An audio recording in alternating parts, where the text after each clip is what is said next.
ایک اور انتہائی اہم موضوع ہے جس پر میں بات کرنا چاہ رہا تھا، وہ موضوع ہے ای وی ایم مشین کا، الیکٹرانک ووٹنگ مشین، جس کو لانے کی عمران خان نے اپنے دور اقتدار میں بھرپور کوشش کی اور اس کے لیے انتظامات کیے، لیکن جو مخالف جماعتیں تھیں انہوں نے اسی وقت سے اس کی مخالفت شروع کر دی تھی، کیونکہ جتنی مخالف جماعتیں ہیں جو پی ڈی ایم میں شامل ہیں، ان کو دھاندلی کے ذریعے الیکشن جیتنے کی عادت پڑ چکی ہے، اور یہ ہر الیکشن میں دھاندلی کرتے ہیں اور کرواتے ہیں،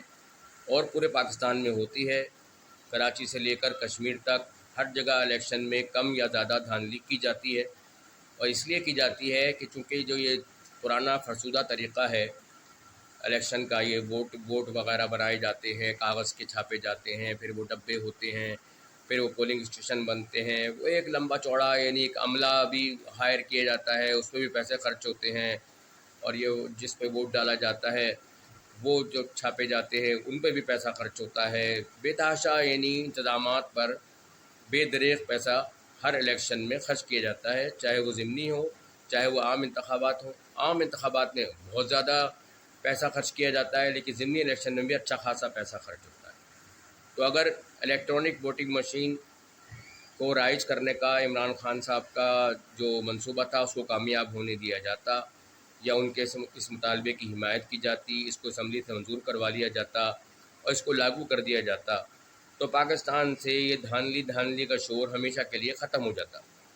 وجہ اس کی یہ ہے کہ پاکستان میں جب بھی الیکشن ہوتا ہے تو ہارنے والی پارٹی یہی کہتی ہے کہ دوسری پارٹی نے، جو مخالف پارٹی جو جیتی ہے، اس نے دھاندلی کی ہے۔ ہر ہارنے والا شور مچاتا ہے۔ بہت کم ایسا ہوا ہے کہ کسی انتخابی نتیجے کو لوگوں نے خوش دلی کے ساتھ قبول کر لیا ہو یا اپنی ہار کو تسلیم کر لیا ہو۔ ہار عام طور پہ کوئی سیاسی لیڈر قبول نہیں کرتا، کوئی سیاسی جماعت قبول نہیں کرتی، یا کرتی بھی ہے تو بحالت مجبوری کرتی ہے یا کسی پریشر کے تحت کرتی ہے۔ ہر کسی کو یہ لگتا ہے کہ نہیں، ہم تو عوام میں بہت زیادہ مقبول ہیں، جیتنا تو ہمیں چاہیے تھا، اور فلاں جیت گیا تو وہ دھاندلی کر کے جیتا ہے۔ تو اس کا حل نکالنے کا یہی طریقہ تھا جو عمران خان نے پیش کیا، وہ تھا الیکٹرانک ووٹنگ مشین، جو ساری دنیا میں، مہذب دنیا میں الیکٹرانک ووٹنگ مشین کا طریقہ اپنا لیا گیا ہے اور بڑی عمدگی کے ساتھ وہ چل رہا ہے۔ اس میں دھاندلی کے امکانات بہت کم ہوتے ہیں، جتنے امکانات دھاندلی کے یہ فرسودہ نظام جو اس وقت پاکستان میں رائج ہے ووٹنگ کا، جتنے دھاندلی کے امکانات اس فرسودہ نظام میں ہیں، اس سے انتہائی کم امکانات دھاندلی کے ای وی ایم الیکٹرانک ووٹنگ مشین میں ہوتے ہیں۔ یہ ایک حقیقت ہے۔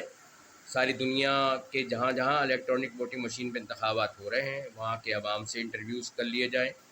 وہاں کی میڈیا کی خبریں اٹھا کے چیک کر لی جائیں، وہاں کے انتخابی نتائج کے بعد وہاں کی سیاسی جماعتوں کا ری ایکشن دیکھ لیا جائے، تو بات یہی ہے کہ جس معاملے میں اگر کوئی صحیح بات کر رہا ہے، کوئی بھی ہو، تو اس کو ماننے میں کوئی حرج نہیں ہوتا۔ انا کا مسئلہ نہیں بنانا چاہیے کہ بھئی انا کا مسئلہ بن گیا اور جو ہے کہ نہیں بھئی یہ تو اس میں کہ عمران خان نے یہ بات کی ہے تو ہمیں نے نہیں ماننا، ایسا نہیں ہونا چاہیے۔ اور اسی طریقے سے اگر خان صاحب یہ کہیں کہ جی چونکہ یہ بات وہاں سے آئی ہے نواز شریف، شہباز شریف کی طرف سے، تو میں نہیں مانوں گا چاہے وہ صحیح بات ہو، تو یہ طریقہ تو ہے ہی غلط۔ اچھی بات کوئی بھی لیڈر کرے اسے تسلیم بھی کرنا چاہیے، اسے ماننا بھی چاہیے، کیونکہ پاکستان سب کا ہے۔ پاکستان کسی ایک لیڈر کا نہیں ہے، کسی ایک سیاسی پارٹی کا نہیں ہے، پاکستان سب کا ہے، اس پہ سب کا حق ہے، ہر زبان بولنے والے کا حق ہے، ہر قومیت کا حق ہے، ہر صوبے کے رہنے والے کا حق ہے، اور ہم سب لوگ کوئی بھی زبان بولتے ہوں، کسی بھی نسل سے تعلق رکھتے ہوں، کہیں سے بھی ہجرت کر کے پاکستان آئے ہوں یا یہیں کے مقامی پرانے باشندے ہوں، ہم سب آخرکار پاکستانی ہیں اور ہمیں اپنے پاکستانی ہونے پر فخر کرنا چاہیے۔